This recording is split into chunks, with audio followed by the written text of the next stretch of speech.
Welcome to Week 8. In Week 8, we'll talk about economic benefits of wildlife and focus on plants and animals as a source of food and clothing. The current economic benefit is one of outdoor recreational activities. Two of the major sources of economic revenues in the wildlife industry are hunting and fishing. Individuals spend money on licenses, leases, supplies, and guide services. Americans spend $18 billion simply to watch wildlife. Bird watching alone makes up $5.2 billion of that amount.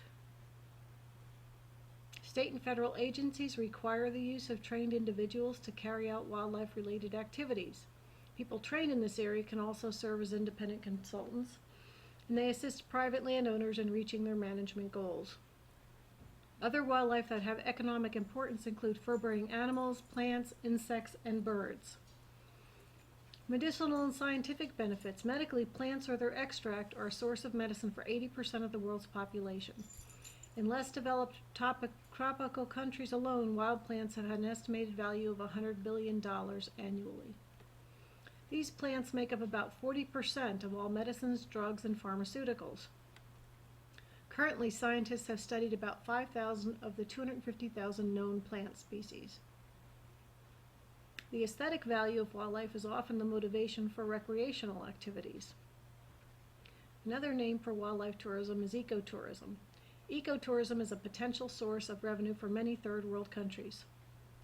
A disadvantage to the growing industry of ecotourism is the impact that people have on local ecosystems. Heavy human activity will damage an ecosystem. Benefits of wildlife overlap, and a wildlife manager must look at the big picture when making and implementing decisions regarding wildlife. Switching topics, let's talk about animal rights. The idea that animals should have the same moral rights as humans and the same inherent value is a definition of animal rights. For example, the rights are not to be used for food, experimentation, or entertainment, and the right to be free. It is a philosophical belief system. It is one of many different belief systems. It's a belief system based on ethical concerns for animals. There is a continuum of rights for animals, ranging from few or no rights to lots of rights. Our own individual belief systems all fall somewhere along this continuum. Some, like the 17th century philosopher Descartes, may believe that animals are little more than machines, that they have no feelings at all. Such a belief system suggests that animals have few, if any, rights. Some animal rights supporters are at the other extreme, believing that all animals should have the same moral rights as humans. This belief system suggests that animals should have the same rights as humans. Zoo and aquarium professionals, for example, would fall somewhere along the middle of the continuum, believing that animals have the right to humane care. Our individual belief systems, based on our individual experience, education, culture, religion, etc., give us varying opinions on the rights of animals. The viewpoint that it is morally acceptable for humans to use animals for food, in animal research, as clothing, as entertainment, as long as the people using the animals avoid causing the animals suffering deemed unnecessary. So that's a definition of animal welfare versus animal rights. Animal welfare, physical health, involves appropriate nutrition, exercise, social groupings, veterinary care, environmental conditions. Psychological well-being involves addressing animals' motivational needs, providing animals with choice and control, matching the environment to the animal's natural adaptations, and encouraging animals to develop and use their cognitive abilities. So animal rights versus animal welfare. The subject of animal rights is more concerned with philosophy and less concerned with science.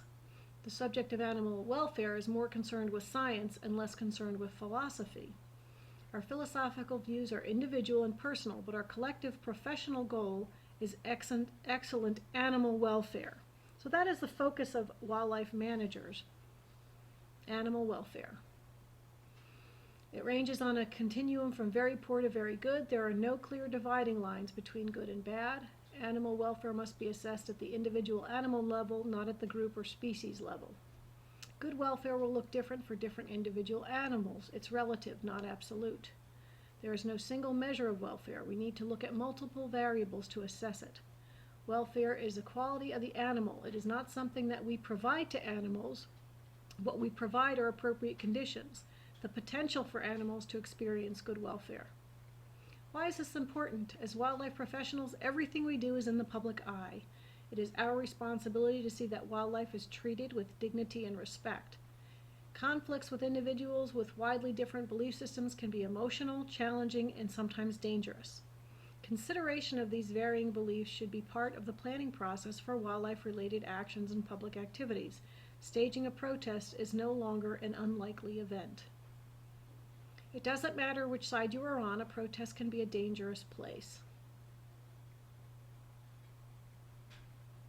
And here are some resources on economic impacts of wildlife, conservation economics, and then some interesting managing activists literature.